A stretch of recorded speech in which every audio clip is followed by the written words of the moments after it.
Assalamualaikum warahmatullahi wabarakatuh. Jangan lupa dijawab guys ya. Oke, bismillahirrahmanirrahim.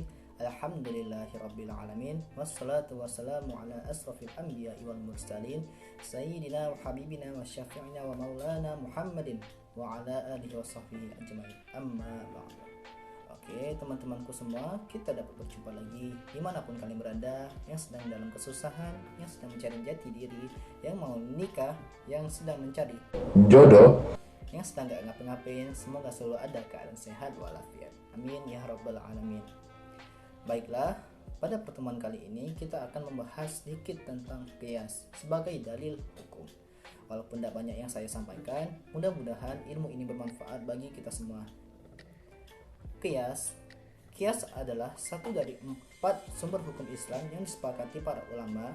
Dalam hal ini, qiyas menempati posisi keempat setelah Al-Quran, hadis, dan ijma. Itu baru qiyas.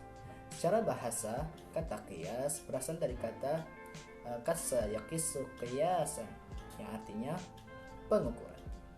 Para ulama usul fikih mendefinisikan qiyas dalam redaksi yang beragam, namun memiliki makna yang sama. Menurut istilah, qiyas adalah menyamakan sesuatu yang tidak memiliki nas hukum dan sesuatu ada nas hukum berdasarkan kesamaan illat atau kemaslahatan yang diperhatikan secara.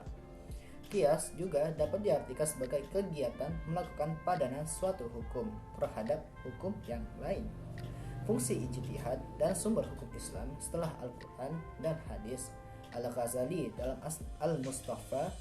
Al-Mustafa mengartikan qiyas adalah menanggungkan sesuatu yang diketahui kepada sesuatu yang lain dalam menetapkan hukum atau meniadakan hukum dari keduanya. Penetapan atau peniadaan ini dilakukan karena adanya kesamaan di antara keduanya. Dalam buku usul fikih jilid 1 yang ditulis oleh Amir Syarifuddin dijelaskan bahwa kasus-kasus tertentu yang hukumnya ditetapkan Allah Subhanahu wa taala memiliki kesamaan dengan kasus yang lain.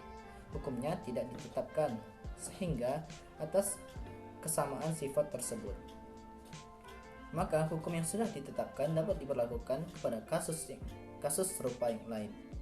Imam Syafi'i menyebutkan kedudukan qiyas lebih lemah daripada ijma, sehingga qiyas menduduki tempat terakhir dalam kerangka sumber hukum Islam.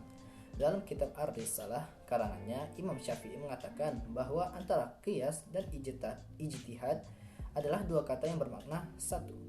Berikut dasar penggunaan dan rukun qiyas. Dasar penggunaan qiyas, mayoritas ulama melakukan qiyas atas dasar perintah untuk mengambil pelajaran atau berijtihad.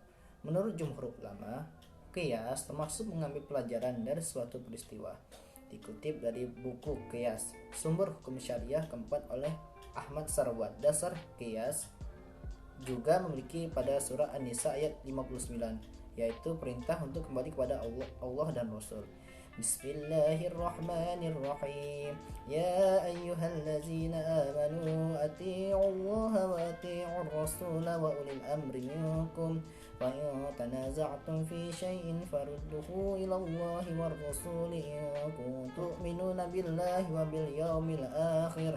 Zalika khairu wa ahsanu ta'wila. Artinya, wahai orang-orang yang beriman, taatilah Allah dan taatilah Rasul atau Muhammad dan ulil amri, pemegang kekuasaan di antara kamu. Kemudian, jika kamu berbeda pendapat tentang sesuatu, maka kembalikanlah kepada Allah atau Al-Quran dan Rasul sunnahnya. Jika kamu beriman kepada Allah dan hari kemudian, yang demikian itu lebih utama bagimu dan lebih baik akibatnya. Dalam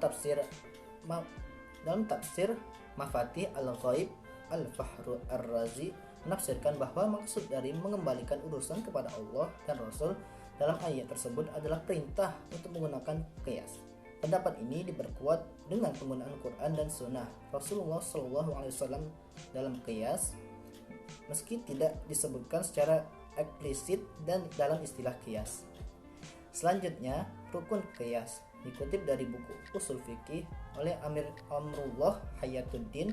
Qiyas terdiri dari 4 rukun dan beberapa persyaratan yang harus dipenuhi, antara lain sebagai berikut. Yang pertama, 1. Asal adalah kasus ya kasus lama yang sudah ada ketetapan hukumnya baik dalam nas maupun ijma. Asl sering disebut sebagai musyabbah bih atau yang diserupai dan makis alaih atau tempat mengkiaskan. Dalam arti sederhana, asal adalah kasus yang digunakan sebagai ukuran atau pembanding. Ada beberapa syarat yang harus dipenuhi asal untuk dijadikan kias. Selain itu, ketetapan hukum pada asal harus bukan berdasarkan kias, melainkan karena nas atau ijma. Asal juga diperbolehkan keluar dari aturan-aturan kias. Yang kedua, faro'. Faro' adalah kasus yang akan dicari hukumnya atau disamakan dengan kasus yang sudah ada hukumnya. 3.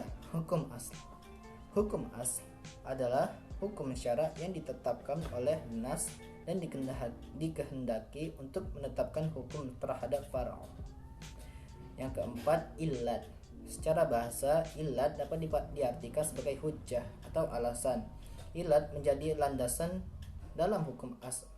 Dalam pengertian lain, illat disebut juga dengan kemaslahatan yang diperhatikan syara. Illat inilah yang menjadi salah satu pertimbangan dalam melakukan qiyas.